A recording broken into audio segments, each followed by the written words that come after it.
Hi, this is Dennis with Second Chance Tackle. Today we're going to work on a Penn Fierce II 6000 live liner.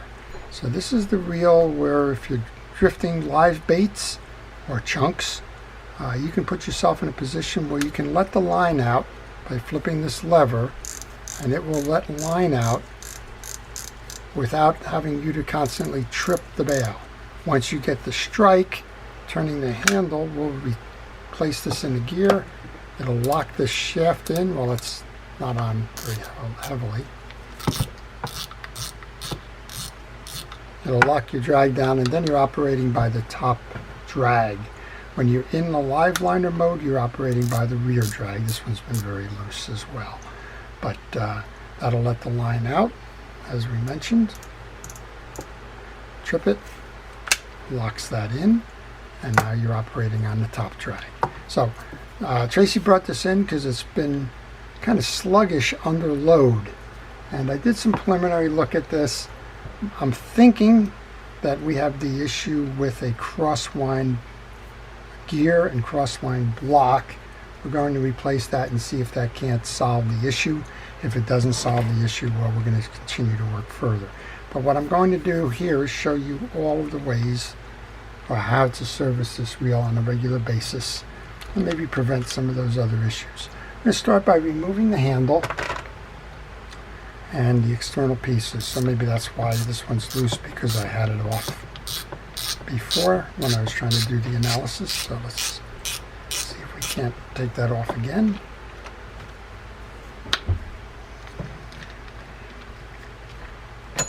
All right, just leave that off to the side. That's not the cause of the issue. This side plate will come off next. You do not need to remove this cap. You can't remove this cap without removing the side plate. But on this one, what I find is the best way to remove the side plate is to take this one screw out here, but not the other screw. I don't think there's a screw hiding behind that trip lever. There is on the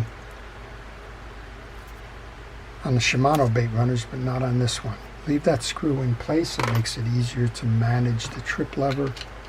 I'll show you the inside trip lever after we remove these screws.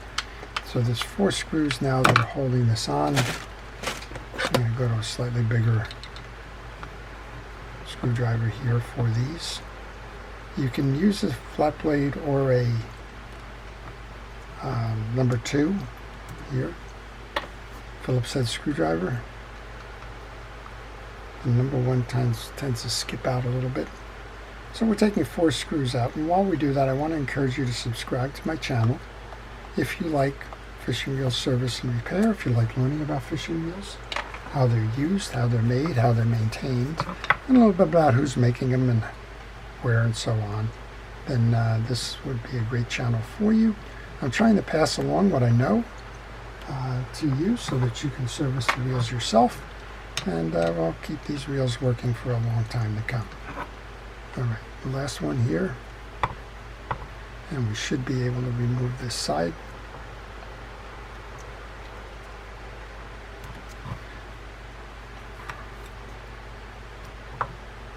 And once the side is removed, we can get to the inner workings of the reel. 4 screws out, screw in. Let's see if we can get that off. We can get that off. Easy enough. And here's your trip mechanism and how it works. For those of you that may be watching this because, well, something went, maybe you took that screw off and the whole thing blew up. So the spring goes into this little hole in the side plate here and hooks in from underneath on that lever. Underneath that, you're going to see that there's a trip mechanism here. This is currently in the off position. This is the one that's going to trip back to the main gear. And when you go into the bait feeder mode, it's going to release and come down on the into the slot here in this cam. So again, that's how this is working, for those of you that are wondering how the releases work. We'll put that into our parts tray. Next up, we're going to remove the oscillation gear and carrier screw.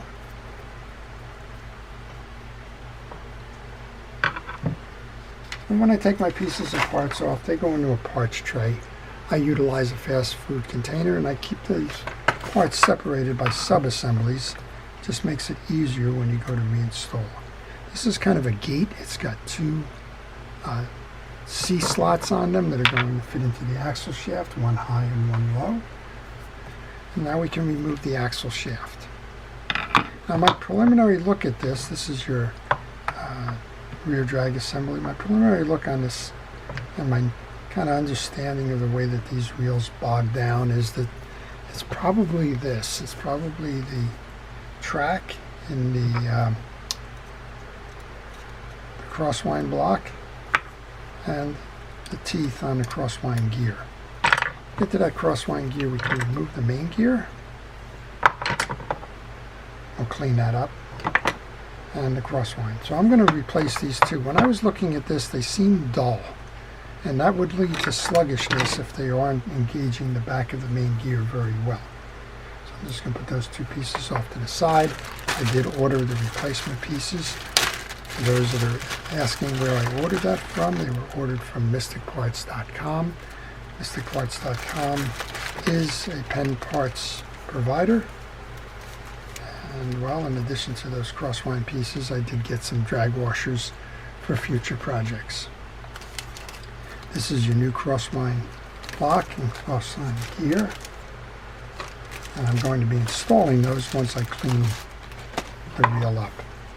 Next up, I want to get to the underneath part of this, which is the pinion gear and stack.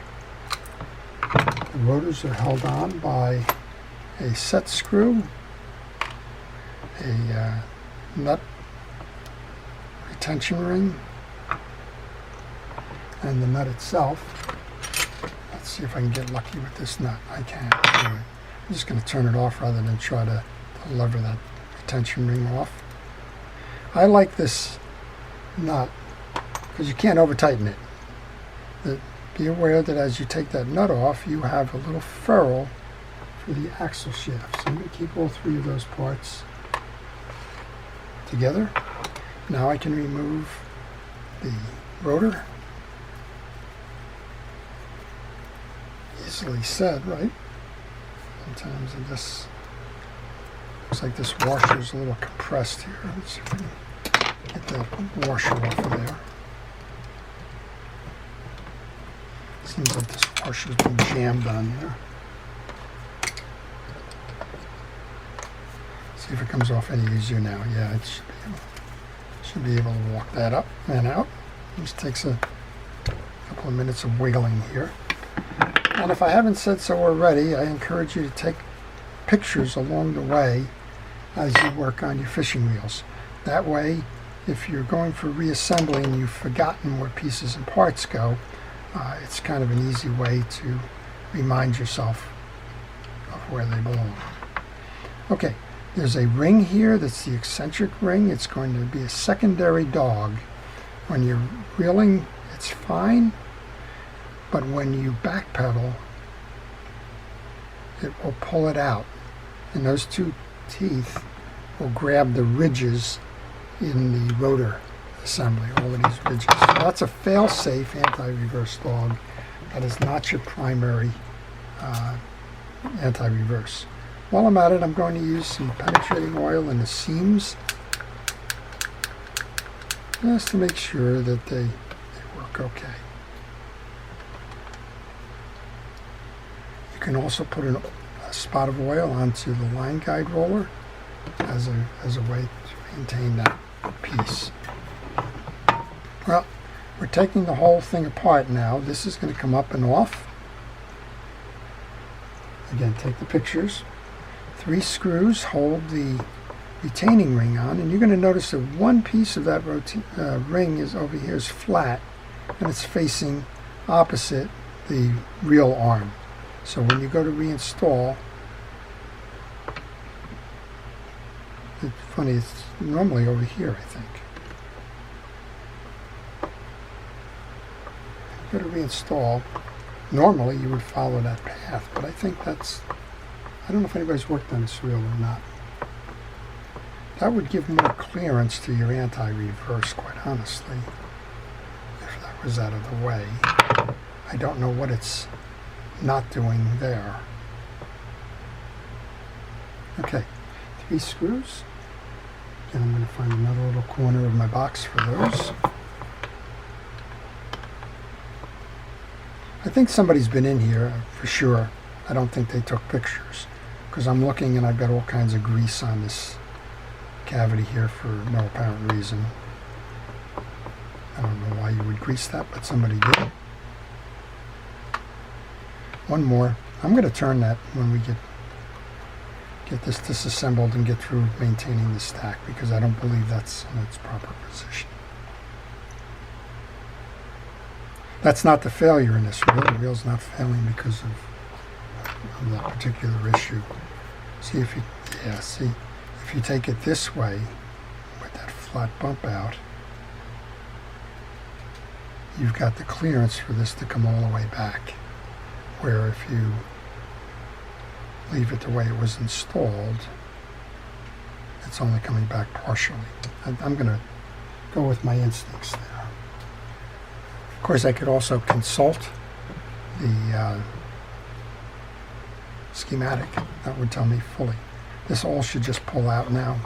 It's kind of a standard top end of a Penn reel, live liner or not. Clean out the greases underneath. Wipe down the greases that are for some reason on the side. Come inside the case and do the same. Clean that up.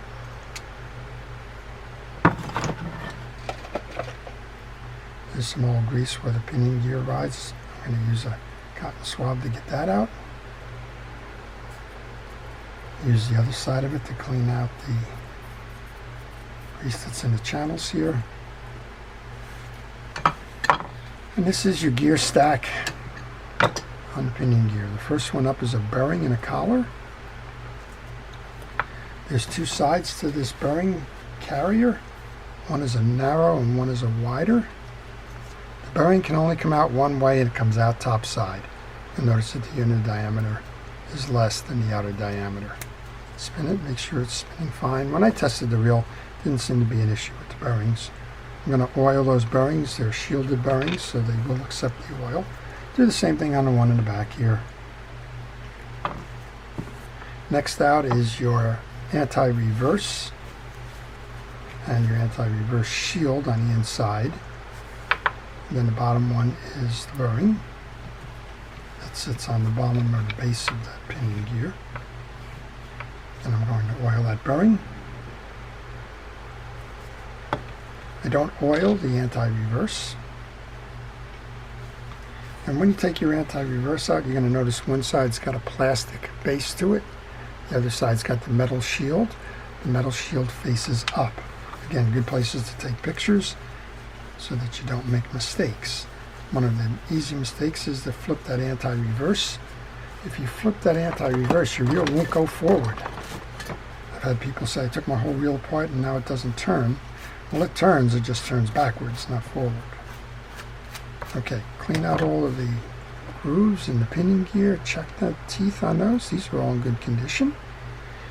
Use your fishing reel grease. I'm using Penn Precision Reel grease for this. And reinstall the greases that go on this reel. Alright, good amount of grease in the teeth. Then the reassembly. We have the bearing goes on next. The anti-reverse with the collar inside and the metal shield facing up. The collar for the second ball bearing with the narrow diameter on the inside. And this can be reinserted into the carrier. Once you have that in the carrier, let's go back, and as I mentioned, I'm going to take the flat side of this and put that there because I believe that that's where it belongs, so that you have a greater throw on that dog. I'm going to go to my parts tray and get the 3 screws that hold this on. And while I'm doing that, if you have any questions on this reel or any reel in particular, maybe you're working on one and you're stuck, maybe you're at a flea market and you found an exceptional deal on a reel, and you want to know a little bit more about it, like was it an exceptional deal on that reel? Or maybe you got home from the flea market and you bought it and something just doesn't feel right, and maybe you're looking for some guidance as to what that can be. Whatever the question might be, if you leave those questions in the comment section, I will try to answer those for you. All right, that's 2. One more here.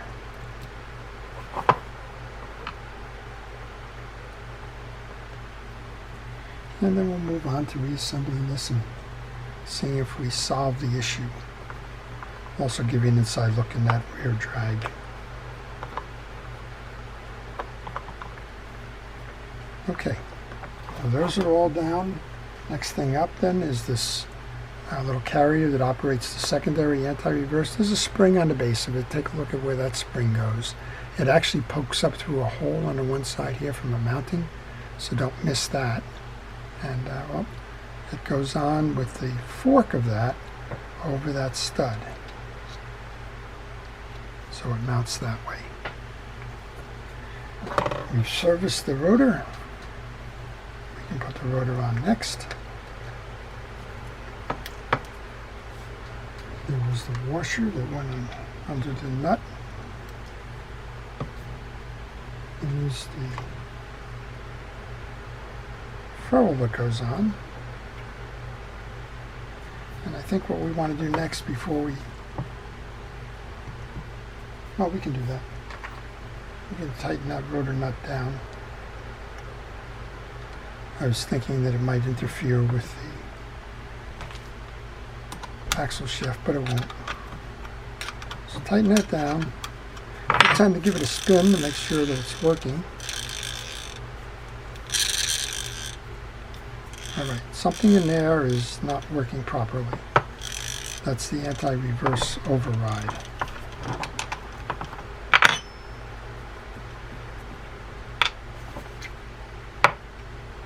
Now they'd come off. There you go.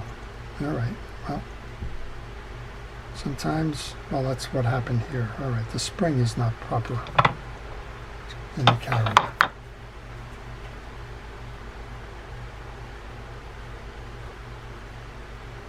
Remember what I noted, that this has to come up through here.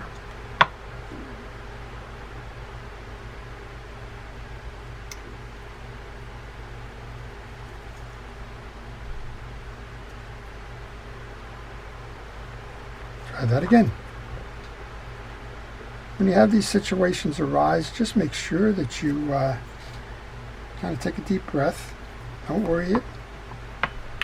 And start over. That's why you test.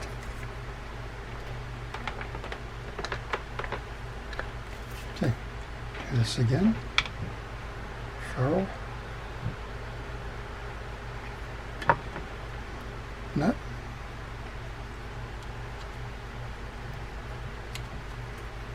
Hand tighten those nuts. You don't want to cross strip them. Let's do this again.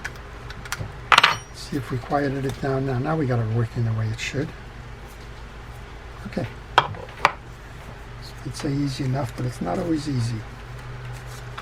Alright, next up then is to replace that crosswind gear.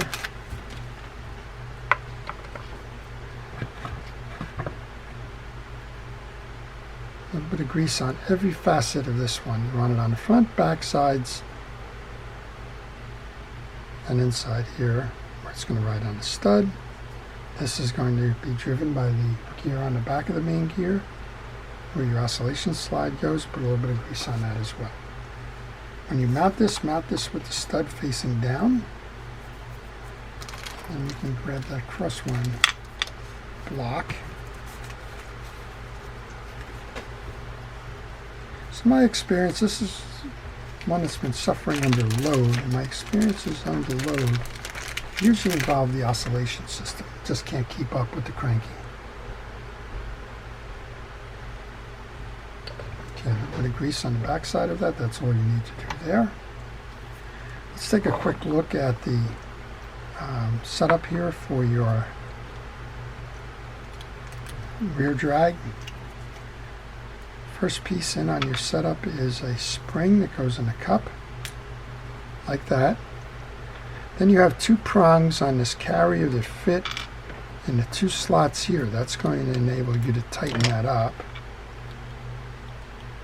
Place them on.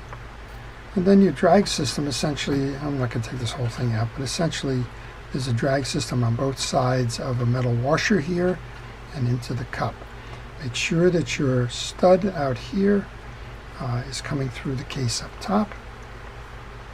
And then you'll see on this one that there's 4 indentations. To get this right, you have to get the 4 indentations onto the carrier. You'll know you got it when it locks in here. This is going to mount face up when you put it back in the case. And it's going to be held in by the case screws, which is why that fell out when it did.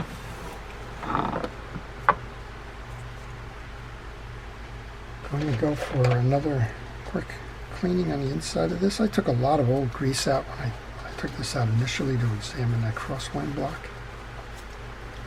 All the teeth have been checked. They're all uniform. Check them on both sides. And now we can grease up the main gear.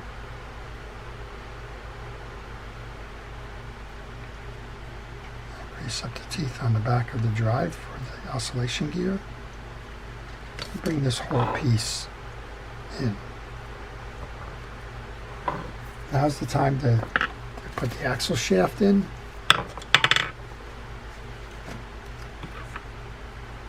If it's all clean, just a light coating of grease because anything else will get scraped off. Flat side is going to face you on the way in. Turn it this way so you can probably see better. Come through your crosswind block. And then you're going to need to turn this to match this to the piece. There we go.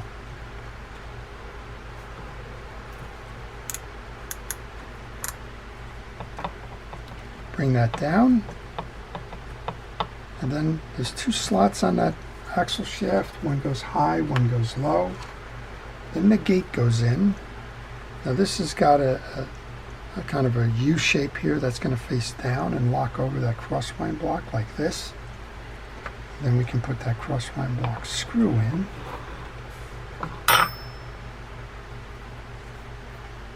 Sometimes easier said than done. Those that watch the channel know me and small screws don't always play well together. But that's the way this goes on.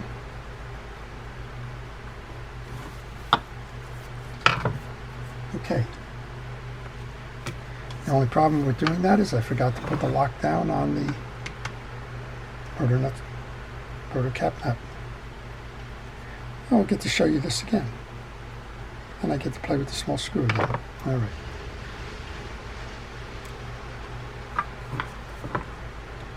This comes out again.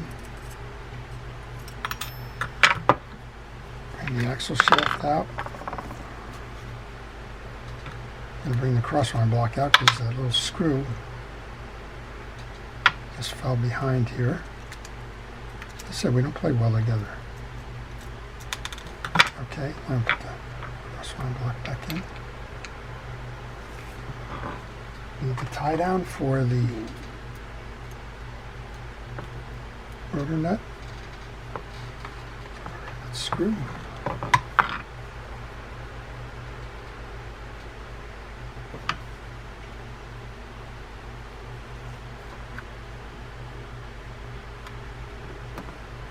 And now we can put the axle shaft in. That's another benefit to having that parts tray. You look in your parts tray. If you see something that should have gone on already, you can do your recovery. Go figure it out. All right.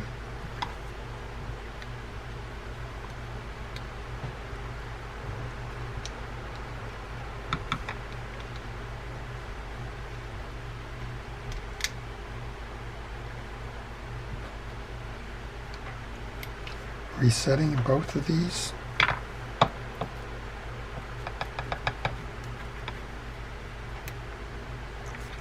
Bringing the slots down.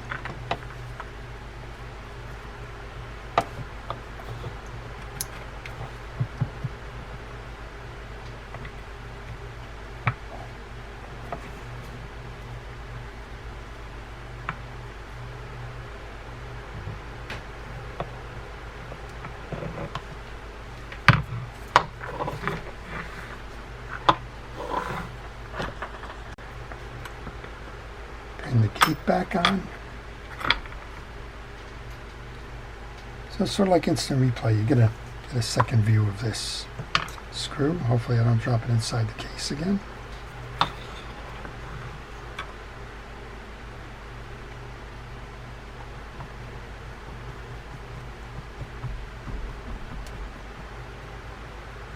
Okay.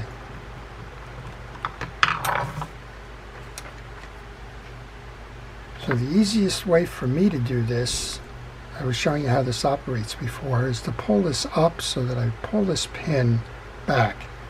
That pin is going to ride in this slot here. That's what's going to hold your gear from spinning when you lock down. So it's always a good idea to pull that slot even with that axle shaft. And now you've got to do two things. You've got to get this through the hole in the case here, and then everything else squares up. And again, if you leave that on, sometimes it's a lot easier. Right now we're not square here, but sometimes if you just pull this down now, you do square up.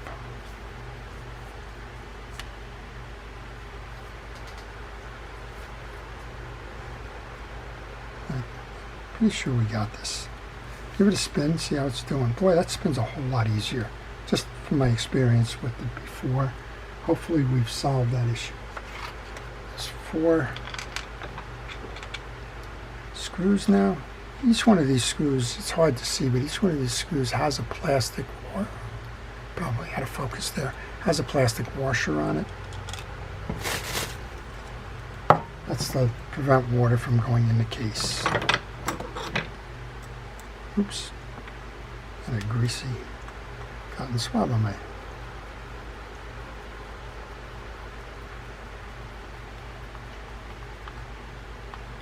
So I was thinking that we were having trouble with the crosswind block, and I can just tell you from the pre-test and where we are right now that it sure seems like it's operating smoother.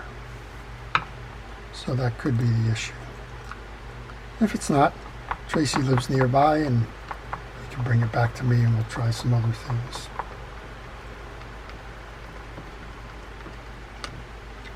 Okay, it's 2. This is 3. Not many parts left.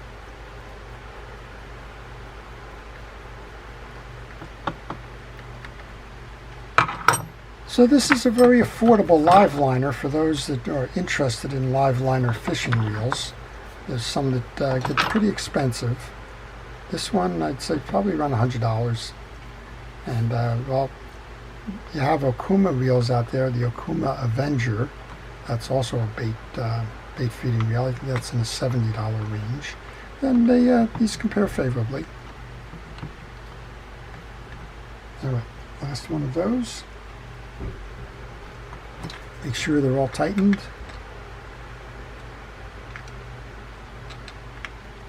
And I think if there's one tip to pass you along here from my experience with this reel is leave this screw in on that assembly. It makes life a lot easier. All right, back to this. Put the other side on. Now get that small screw that holds that in place. And we'll just do a little bit of a look at what's going on in that spool. And we'll give it a try.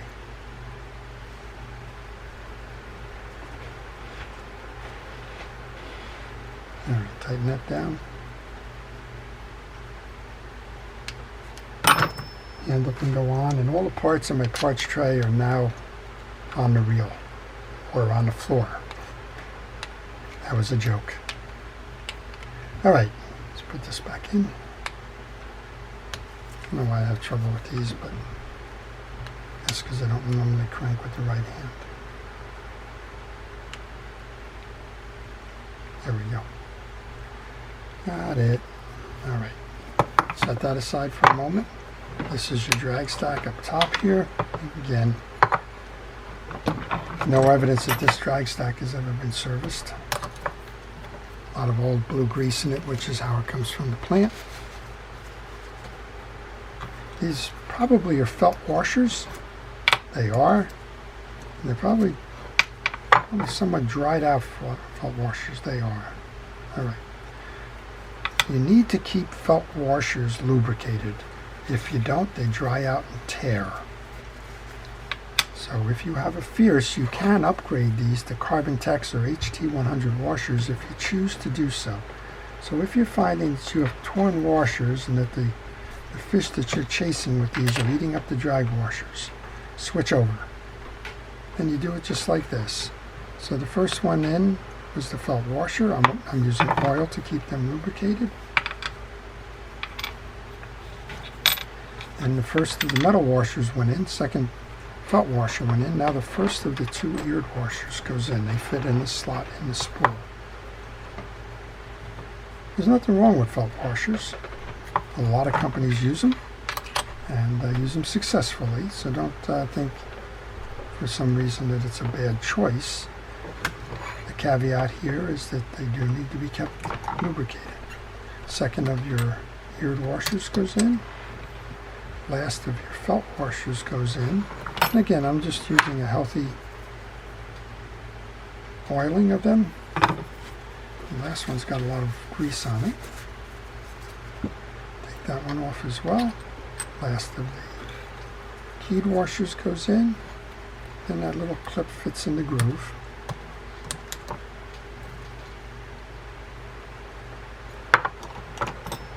These can come up to snap that piece in. And that's the service of your drag set. All right.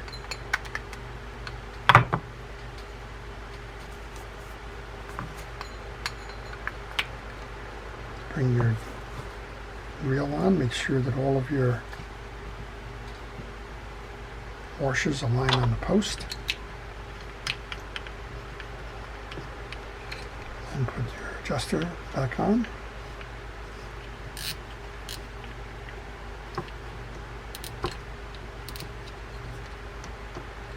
I don't think we're on the post. There we go.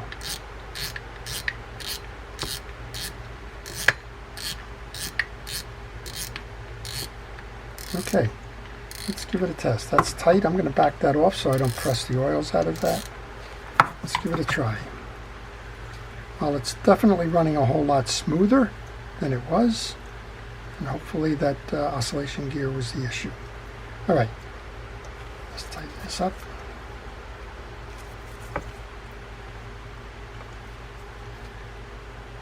Put it in bait feeder mode. This should spin. Let's turn. That should trip this. When it flips that, it should lock it in place and result in the piece up top there. Just going to tighten this down a little bit. That's it. That's how to take apart and service your Penn Fierce II live liner 6000 size and solve the issues that the customer brought in about sluggish performance. I'm going to attribute that to the crosswind and oscillation system. When I was looking at it, these teeth seemed pretty dull, and I think maybe they just weren't engaging as quick and as responsively as they should. So hopefully that solved the problem for Tracy. Hopefully the reel has a second chance, and he can take it fishing again. I want to thank our first responders, our police, fire, safety, rescue, EMTs, and everybody involved in public safety and keeping us well. And I want to thank everybody for watching, for supporting the channel through your subscription, and for making it what it is through your comments. This is Dennis with Second Chance Tackle. Have a great day.